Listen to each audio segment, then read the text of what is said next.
This video will cover the last little bit of section 12.5. Now, at the end of the last video, we were doing problems like you see there. It says use the binomial theorem to find the fifth term in the expansion of quantity x minus 2 to the eighth power. Now, we did a couple of these already, but the reason we're doing another one right now is that you need to see that this is a little different than the next two coming up. To find the fifth term in this expansion is just a matter of finding what my combination will be. Because it is x minus 2 to the eighth power, the 8 is the upper number. We want to find the fifth term. We subtract 1 from 5 and get 4, so there's our combination, times the first term, which is x, times the second term, which is negative 2. Now we have to apply powers to these terms, and remember I told you an easy thing to do is to take the bottom goes to the back, because your bottom is attached to your back.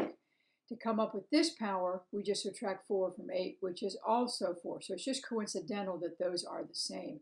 And then it's just a matter of doing the arithmetic. You can use your calculator. 8, 4 really stands for 8C4, which comes out to be 70 times x to the fourth times negative 2 raised to the fourth power, which is a positive 16. Multiply that up, and 1,120 x to the fourth power will be your fifth term if we wrote this out all the way the long way. Now, the next problem is similar, but look at the phrasing. This one here said find a particular term. This one says use the theorem to find the coefficient of x to the sixth. Just the coefficient of x to the sixth. It doesn't tell you a particular term.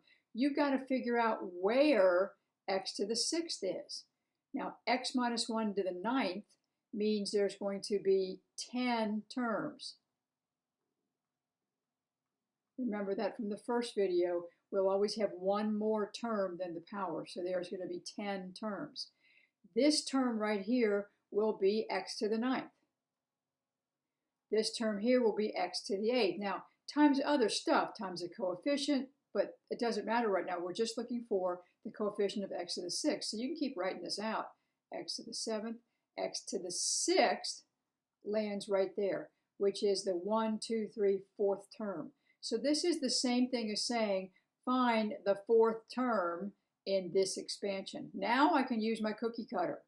It is a power of 9 on the top. We're looking for the fourth term, so subtract 1 from that and put a 3 right here.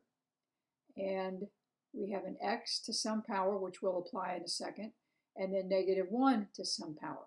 Once this is set up, we know that the 3, the bottom goes to the back, and 3 from 9 gives me 6, and there's my x to the 6, and I can work this out. 9C3 with the calculator is 84 times x to the 6 times negative 1, and negative raised to an odd power is negative, which is going to give me negative 84 x to the 6. Now, all it wants me to name is the coefficient. I have found the appropriate term. The coefficient is negative 4. That's what I would need to enter on MATLAB. Now, there's another way to reason this. Rather than laying out the blanks, you know it's going to be some sort of combination, parentheses, parentheses, and what's in the first parentheses is x, second parenthesis is negative 1, and they're specifically asking me for the coefficient of x to the 6, so I can go ahead and put 6 right here. And then knowing that this is a 9 here, 6 from 9 gives me 3, and that 3, which is there on the back side, goes to the bottom, and there's the same thing is going to give us that negative 84. So two different ways to come up with what your little cookie cutter setup is. The last one is a little more complicated all by itself. It says use the binomial theorem to find the coefficient of 1 over x. We haven't done any which have some fractions.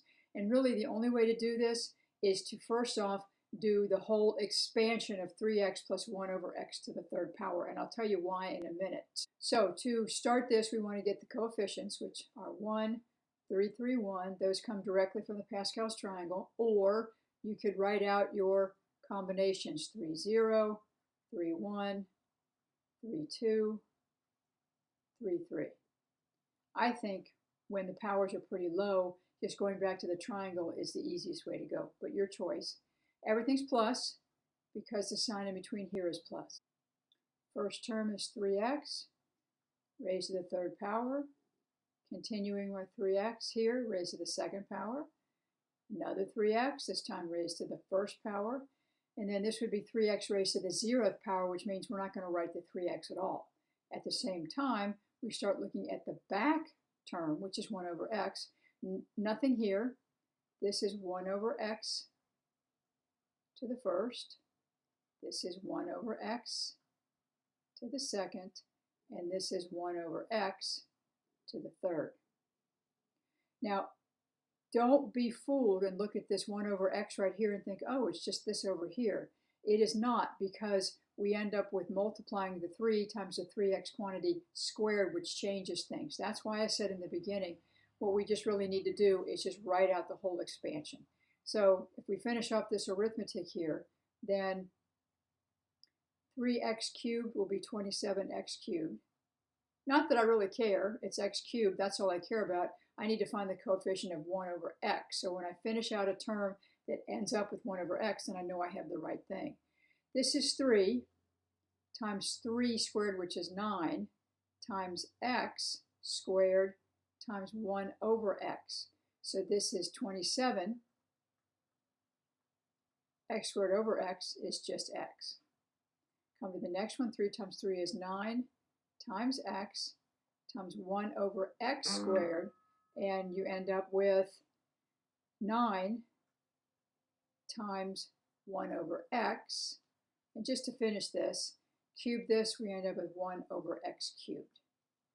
This is the term I want, because we were looking for the coefficient of this 1 over x. This is where my 1 over x term is. The coefficient is 9.